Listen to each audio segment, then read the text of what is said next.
Assalamualaikum warahmatullahi wabarakatuh. Kali ini saya akan memaparkan mengenai aspek pembelajaran berdiferensiasi. Pengetahuan baru yang saya peroleh pada topik 2 dari matkul pembelajaran berdiferensiasi ini mengenai aspek-aspek pembelajaran berdiferensiasi yang digunakan untuk memenuhi kebutuhan peserta didik yang beragam. Untuk detailnya silahkan saksikan video berikut. Aspek-aspek pembelajaran berdiferensiasi itu terdapat 4 aspek. Yang pertama konten atau isi, yang kedua proses, yang ketiga produk, dan yang keempat lingkungan belajar. Diferensiasi konten atau isi yaitu strategi membedakan pengelompokan dan format penyampaian materi pengetahuan, konsep, dan keterampilan yang perlu dipelajari oleh peserta didik berdasarkan kurikulum. Tujuannya yaitu untuk memfasilitasi pembelajaran bagi peserta didik yang memiliki kesiapan, minat, dan profil belajar yang berbeda. Nah, ini aspek diferensiasi konten yang dilihat dari kesiapan belajar peserta didik, pemahaman kognitif yang baru berkembang. Peserta didik membutuhkan lebih banyak pemantik untuk menyelesaikan suatu permasalahannya. Untuk pemahaman kognitif yang sedang berkembang, peserta didik membutuhkan beberapa pemantik untuk menyelesaikan suatu permasalahan, jadi disedikitkan pemantiknya. Kemudian untuk pemahaman kognitif mahir, peserta didik hanya membutuhkan sedikit pemantik untuk menyelesaikan suatu permasalahan. Dari minat, ini dapat dilihat dari ketertarikan peserta didik. Untuk yang sosial, peserta didik diberikan konten materi yang berisi kegiatan dan peristiwa sosial. Untuk yang seni musik, peserta didik diberikan konten materi yang berhubungan dengan musik, sedangkan yang kegiatan alam, peserta didik diberikan konten materi yang berkaitan dengan alam. Selanjutnya ditinjau dari profil belajar, jadi guru memastikan peserta didik itu belajar sesuai dengan modalitas belajarnya. Untuk yang visual, peserta didik disajikan materi konten dalam bentuk gambar atau poster atau infografis. Untuk yang auditory itu disajikan dalam bentuk audio, sedangkan yang kinestetik disajikan dengan menggunakan praktikum yang relevan dengan materi tersebut. Selanjutnya diferensiasi proses merupakan pembelajaran yang dilakukan dengan melihat cara peserta didik memahami atau memaknai informasi atau materi yang dipelajari, serta berbagai kebutuhan belajar peserta didik yang bisa dipenuhi dengan cara atau proses tertentu.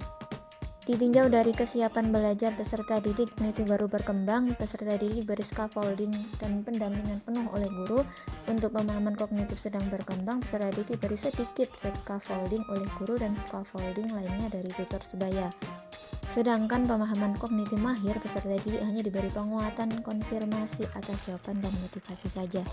Ditinjau dari minat, ini dapat dilihat dari ketertarikan peserta didik. Yang pertama, kegiatan fisik. Peserta didik diberikan proses memahami materi dengan praktik dari fisiknya yang berkegiatan. Untuk seni, peserta didik diberikan proses memahami materi dengan praktik dari karya-karya seni di sekitar sekolah. Untuk yang kegiatan alam, proses memahami materi ini dilakukan peserta didik dengan praktik dari alam di sekitar sekolah. Untuk yang ditinjau dari profil belajar, untuk yang visual, media pembelajarannya berupa gambar atau poster atau infografis. Untuk auditorinya itu bisa berupa video pembelajaran interaktif. Untuk yang kinestetiknya berupa media pembelajaran alat peraga atau papan puzzle. Selanjutnya diferensiasi produk merupakan diferensiasi berupa variasi hasil dari tugas pembelajaran atau variasi untuk penilaian hasil belajar yang wujudnya bisa berbentuk karya, tulisan, hasil teks, pertunjukan, presentasi, pidato, rekaman, diagram, dan sebagainya. Yang dihasilkan harus mencerminkan pemahaman yang berhubungan dengan tujuan pembelajaran. Contohnya dari kesiapan belajar peserta didik, untuk pemahaman kognitif yang baru berkembang itu peserta didik menyajikan data dengan diagram garis. Untuk yang kognitif sedang berkembang itu menyajikan data dengan diagram batang. Untuk yang kognitifnya mahir itu menyajikan data dengan diagram lingkaran. Yang keempat yaitu diferensiasi lingkungan. Lingkungan belajar adalah suatu kondisi pengaruh serta rangsangan yang berasal dari luar yang memberi pengaruh pada peserta didik, di mana hal tersebut meliputi pengaruh fisik, sosial, dan intelektual. Karakteristik lingkungan belajar yang efektif untuk pembelajaran berdiferensiasi. Yang pertama, setiap orang di kelas akan menyambut atau sebaliknya merasa disambut dengan baik. Setiap orang di kelas saling menghargai. Peserta didik merasa aman, tidak takut salah ketika mencoba hal baru. Ada harapan untuk tumbuh. Tujuan pembelajaran demi mencapai kesuksesan peserta didik. Keadilan untuk setiap peserta didik di kelas. Kolaborasi dan kerjasama.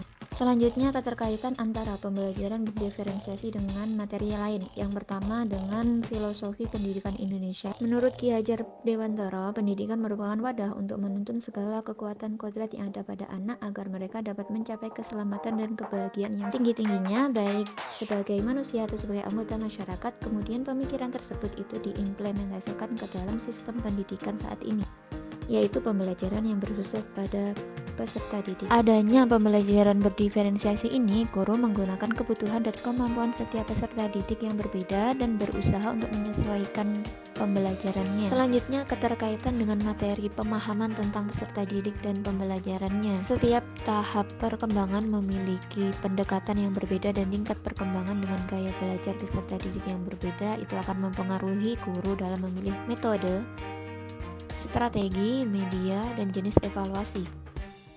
Guru harus memperhatikan tingkat perkembangan maupun gaya belajar peserta didik sehingga dapat menyediakan pembelajaran yang sesuai dan efektif. Adanya pembelajaran berdiferensiasi ini, guru harus menyesuaikan pembelajaran sesuai dengan kemampuan dan gaya belajar tersebut agar pembelajaran dapat berjalan efektif dan menyenangkan. Sekian dari pemaparan saya. Terima kasih yang sudah menonton sampai akhir. Semoga bermanfaat. Wassalamualaikum warahmatullahi wabarakatuh.